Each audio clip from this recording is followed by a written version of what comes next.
കോറോ health കമ്പനിയിലെ കൂട്ടപ്പിരിച്ചുവിടലിൽ ഒത്തുതീർപ്പ് ചർച്ച അനിശ്ചിതത്വത്തിൽ. സംസ്ഥാന തൊഴിൽ വകുപ്പ് സെക്രട്ടറിയുടെ നേതൃത്വത്തിൽ നാളെ നടക്കേണ്ട ചർച്ചയാണ് അനിശ്ചിതത്വത്തിലായത്.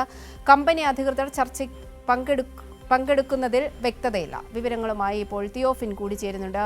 തിയോഫിൻ, ഈ കോറോ ഹെൽത്ത് കമ്പനിയിലെ കൂട്ടപ്പിരിച്ചുവിടലിൽ, അതായത് കൊച്ചിയിലും കോഴിക്കോടുമായി പ്രവർത്തിക്കുന്ന ഈ കമ്പനിയിലെ 800-ലധികം ആൾക്കാരെയാണ് ഒരു മുന്നറിയിപ്പും കൂടാതെ പിരിച്ചുവിട്ടിട്ടുള്ളത്. ഇപ്പോൾ അതിൽ ഒത്തുതീർപ്പ് ചർച്ച അനിശ്ചിതത്വത്തിലായിരിക്കുകയാണ്. ഈ കമ്പനി ഈ ചർച്ചയിൽ പങ്കെടുക്കില്ല എന്നതാണ് പുതിയതായി വരുന്ന വാർത്തകൾ. എന്താണ് വിവരം?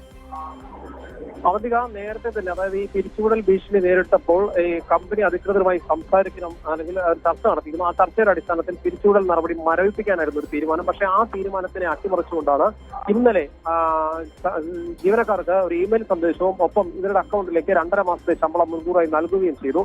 ഇതോടുകൂടിയാണ് അതായത് നിലവിൽ കമ്പനിയുടെ ഓഫീസുകൾ അടച്ച നിലയിലാണെന്നാണ് നമുക്ക് മനസ്സിലാകുന്നത്. പ്രവർത്തനം തുടരുന്നില്ല എന്നും അറിയാൻ കഴിയുന്നുണ്ട്. പക്ഷേ ഇതുമായി ബന്ധപ്പെട്ട് ഈ വിഷയത്തിൽ തൊഴിൽ വകുപ്പ് ഇടപെട്ടിട്ടില്ല, സംസ്ഥാന സർക്കാരിന്റെ ഇടപെടൽ ഉണ്ടായിട്ടില്ല. ഈ ഓഫീസിന്റെ, അതായത് ഈ കമ്പനിയുടെ ഭാരവാഹികൾ അത് കേരളത്തിലെ മാനേജർമാരെ അടക്കം അവർ പിരിച്ചുവിട്ടിട്ടുണ്ട്. അതുകൊണ്ട് തന്നെ ഇവർക്ക് മറ്റു കാര്യങ്ങളിലൊന്നും ഇടപെടാൻ കഴിയാത്തൊരു സാഹചര്യമുണ്ട്. ഇടപെടലിന് ശേഷം ഇവരുമായി ബന്ധപ്പെട്ട ചർച്ചയ്ക്ക് ചെന്നൈയിൽ നിന്നുള്ള ചില ഉദ്യോഗസ്ഥരാണ് എത്തിയിരുന്നത്. പക്ഷേ ഈ ചെന്നൈയിൽ നിന്നുള്ള ഉദ്യോഗസ്ഥർ നാളത്തെ ചർച്ചയ്ക്ക്, അതായത് തിങ്കളാഴ്ചയാണ് ഒത്തുതീർപ്പ് ചർച്ച എന്ന നിലയിലേക്ക് ചർച്ച വെച്ചിരുന്നത്. ആ ചർച്ച നടക്കുമോ എന്ന് അറിയാൻ കഴിയാത്ത ഒരു സാഹചര്യമാണ് ഇപ്പോൾ നിലവിലുള്ളത്. ചെന്നൈയിൽ നിന്നുള്ള ഉദ്യോഗസ്ഥർ എത്തുമോ എന്നും അറിയില്ല. അപ്പോൾ കമ്പനിയുടെ പ്രതിനിധികൾ ഔദ്യോഗികമായി ഈ ചർച്ചയിൽ പങ്കെടുത്താൽ മാത്രമേ ഏതെങ്കിലും രീതിയിൽ ചർച്ച മുന്നോട്ട് പോകുകയുള്ളൂ. അങ്ങനെ ചർച്ച നടക്കുമോ എന്ന കാര്യം ഇപ്പോൾ അനിശ്ചിതത്തിലാണ്. എന്തായാലും വിഷയത്തിൽ 800ഓളം പേരെ തൊഴിലാളികളെ ബാധിക്കുന്ന വിഷയമായതുകൊണ്ട് തന്നെ അതിലെന്തായാലും ഈ തൊഴിലാളികൾക്ക് പിന്തുണ വർദ്ധിച്ചു വരുന്നുണ്ട്. ഡിവൈഎഫ്ഐ വിഷയത്തിൽ ഇടപെടാൻ തീരുമാനിച്ചിട്ടുണ്ട്. ഇത് സംസ്ഥാന സർക്കാർ കൈകെട്ടി അല്ലെങ്കിൽ നോക്കി നിൽക്കരുത് എന്ന ഒരു നിലപാടാണ്. വിഷയത്തിൽ സംസ്ഥാന സർക്കാരിന് ഇടപെടേണ്ടതുണ്ട്. കാരണം 300-ലധികം ജീവനക്കാർ വരുന്ന ഒരു സ്ഥാപനത്തിൽ, അല്ലെങ്കിൽ 300-ലധികം ജീവനക്കാരെ പിരിച്ചുവിടുന്ന ഒരു സാഹചര്യം ഉണ്ടായാൽ അതിൽ സംസ്ഥാന സർക്കാരിന് സ്വാഭാവികമായി തന്നെ ഈ ലേബർ കോഡ് ഉണ്ടെങ്കിൽ പോലും ഇടപെടാവുന്ന സാഹചര്യമുണ്ട്. അതിൽ സംസ്ഥാന സർക്കാർ നോക്കുകുത്തിയാകാതെ ഇടപെടണമെന്നാണ് ഡിവൈഎഫ്ഐ ആവശ്യപ്പെട്ടിട്ടുള്ളത്. ഇക്കാര്യം എ റഹീം എംപിയും രാവിലെ മാധ്യമങ്ങളെ കണ്ടപ്പോൾ അദ്ദേഹം ആ കാര്യം കൂടി വ്യക്തമാക്കുകയുണ്ടായി. എന്തായാലും ഡിവൈഎഫ്ഐ ഇതിൽ ഇടപെടാനുള്ള തീരുമാനമുണ്ട്. വിദ്യാർത്ഥികളെ ഈ തൊഴിലാളികളുമായി എന്തായാലും ഡിവൈഎഫ്ഐയോ CPIM നേതാക്കളോ ഒക്കെ അവരോട് ചർച്ച നടത്താൻ ഉള്ള സാധ്യതയുണ്ട്. അവരെ നേരിട്ട് കാണാൻ സാധ്യതയുണ്ട്.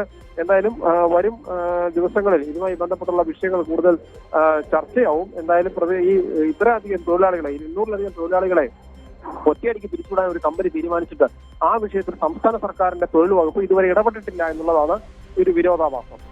അവന്തിക, അതായത് തിയോഫിൻ, കമ്പനി എന്തുകൊണ്ട് കമ്പനി അധികൃതർ ചർച്ചയ്ക്ക് തയ്യാറാകുന്നില്ല എന്നൊരു ചോദ്യം കൂടി ഇവിടെ പ്രസക്തമാണ്. അതോടൊപ്പം തന്നെ ഈ 800-ലധികം വരുന്ന തൊഴിലാളികളെ പിരിച്ചുവിട്ടത് കൂടാതെ തന്നെ ചെന്നൈയിലും ഹൈദരാബാദിലും അടക്കം കമ്പനി മറ്റ് റിക്രൂട്ട്മെന്റുകളും നടത്തുന്നുണ്ട്. അപ്പോൾ അതിനർത്ഥം കേരളത്തിൽ കമ്പനി പൂർണ്ണമായും ഇനി പ്രവർത്തനം നടത്തുന്നില്ല എന്ന് വേണം മനസ്സിലാക്കാൻ, അല്ലേ?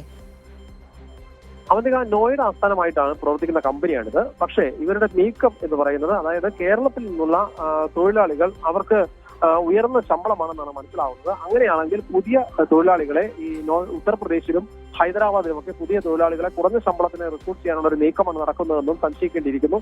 തന്നെയുമല്ല, കൊച്ചിയിലെയും കോഴിക്കോടിലെയും ഓഫീസുകൾ പൂട്ടാനുള്ള ഒരു നീക്കമാണ്. ഒരുപക്ഷെ അത് താൽക്കാലികമായി അടച്ചിടാനാണോ അതോ സ്ഥിരമായി ഇവിടുത്തെ സ്ഥാപന ഓഫീസുകൾ നിർത്തി പ്രവർത്തനം ഉത്തർപ്രദേശിലും ഹൈദരാബാദിലുമാക്കി നിലനിർത്താനാണോ നീക്കമെന്നും സംശയിക്കുന്നുണ്ട്. പക്ഷേ ഇവിടുത്തെ ജീവനക്കാരെ ആരെയും അങ്ങോട്ടേക്ക് സ്ഥലം മാറ്റി മുന്നോട്ട് പോകാനുള്ള ഒരു നീക്കമല്ല നടക്കുന്നത്.